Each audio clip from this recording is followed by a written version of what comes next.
Good evening and welcome to tonight's special episode. I'm Alexis Reel and we are going to dive into one of America's most notorious cases, the West Memphis Three.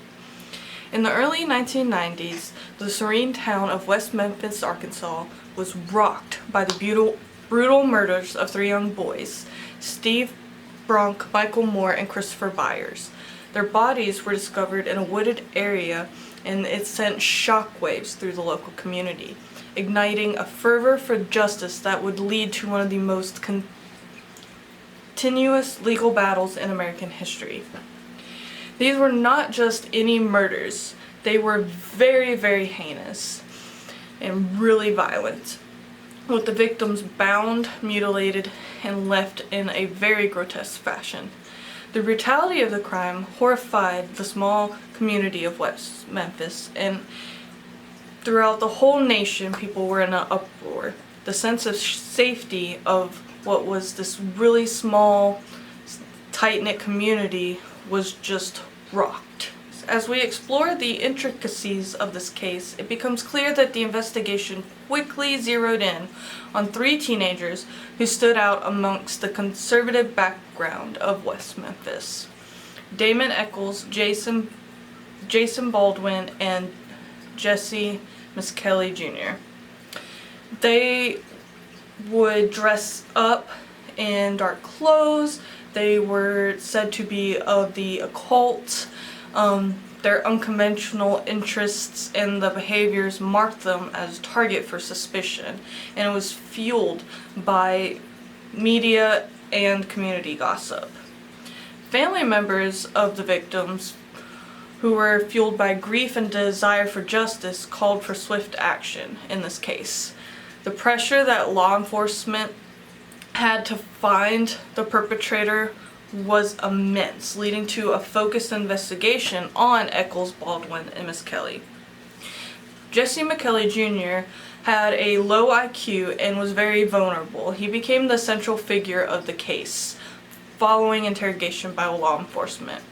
Without proper legal representation, Miskelly was subject to hours of coerced questioning, eventually confessing to the involvement in the murder and implementing Eccles and Baldwin along with him. However, there were many doubts about the reliability of his confession, and it raised questions about its validity.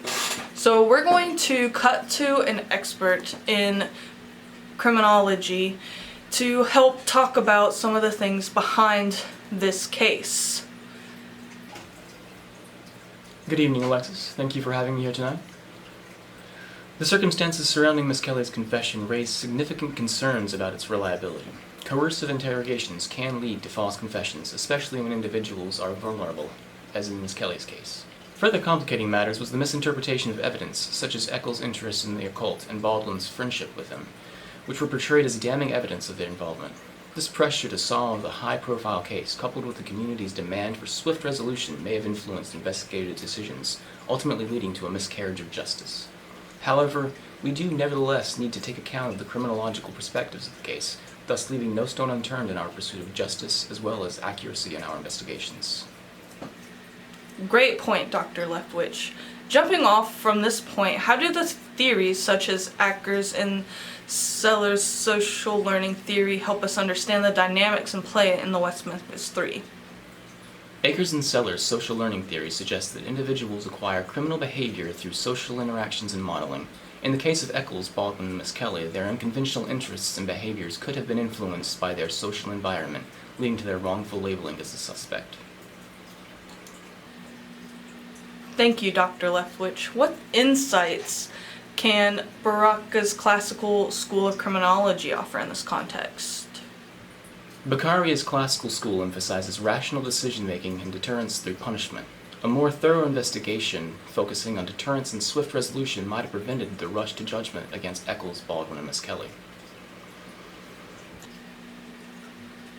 Fascinating insights. Now, could you elaborate on how Cohen's delinquent subcultures theories can apply to this case? Absolutely. Cohen's theory suggests that individuals may turn to delinquency as a response to societal strain and status frustration. The perceived outsider status of the defendants might have influenced their involvement in the crime, reflecting Cohen's formulation. Thank you for your invaluable insights. It's clear that by examining the case through these criminological lenses offer a deeper understanding of the complexities at play. Moreover, the theory of Felson's routine activity theory, which highlights the importance of motivated offenders, suitable targets, and capable guardians in shaping criminal opportunities, could shed light in vulnerabilities in the investigative process. Now, can you provide us with an explanation of how the five-factor model of personality might contribute to our understanding of the defendant's psychological dispositions? Certainly, the five-factor model explored by psychiatrists like Goldberg and McCrae suggests that personality traits influence behavior. Integrating this model into the analysis could offer insights into the defendant's psychological dispositions and their interactions with the criminal justice system. Thank you for that insight, Dr. Leftwich. It's clear that multiple perspectives are crucial in unraveling the complexities of this case. In conclusion, the West Memphis 3 case serves as a stark reminder of the dangers of prejudice, misinformation, and the pursuit of expedient justice. By considering criminological perspectives and the insights of theorists such as Ackers, Sellers, Beckeraw, Conan, Felson, Braithwaite, and Hershey, etc., we are given important lessons for the future of criminal justice. It's imperative that we adapt comprehensive and nuanced approaches to safeguard against miscarriages of justice in all forms. Thank you for watching this night's episode on the West Memphis 3.